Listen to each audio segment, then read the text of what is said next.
En 2003, mon équipe découvre que le cerveau est capable de se régénérer. Contrairement au dogme central de la neurologie, qui voulait qu'on naisse avec un quota de neurones et que malheureusement après 25 ans nous ne faisions qu'en perdre, nous avons montré qu'il n'y avait pas d'âge pour produire des nouveaux neurones. Nous avons montré qu'il y avait en fait 5 lois à satisfaire.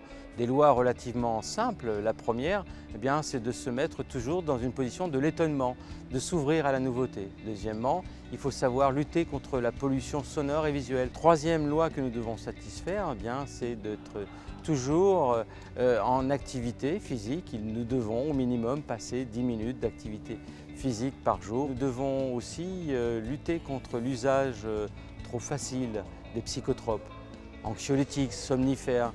On le sait aujourd'hui, de façon chronique, ces substances vont geler notre cerveau. Et enfin, cinquième et dernière loi, c'est d'avoir son cerveau tourné vers l'autre.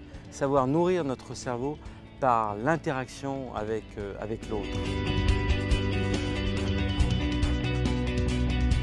Nous avons réussi finalement ce tour de force de rendre ces nouveaux neurones sensibles à la lumière. Nous voulions les activer pour voir les conséquences dans le cerveau. Nous avons pu montrer que l'activation unique des nouveaux neurones dans un sujet adulte facilitait l'apprentissage et la mémoire. Cette découverte nous permet aussi d'entrevoir peut-être des médicaments du futur.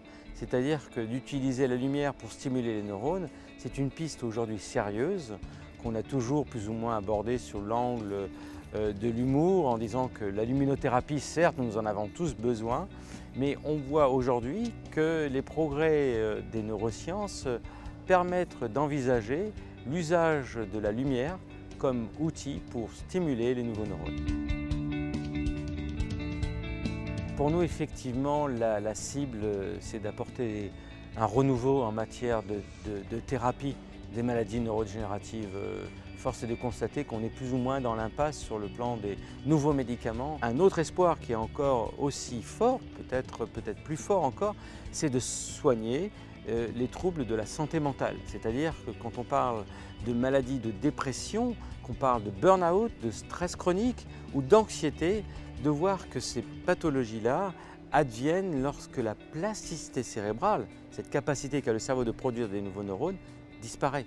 Et comme toujours, on n'arrive pas à envisager toutes les répercussions de cette découverte.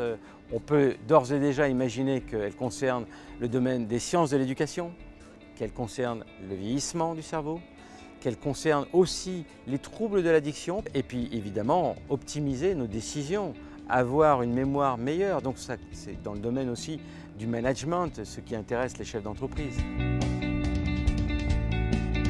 Pour nous, la prochaine étape sera de voir une application thérapeutique, qu'il y ait un médicament X ou Y dont la cible est cette fonction que l'on vient de découvrir.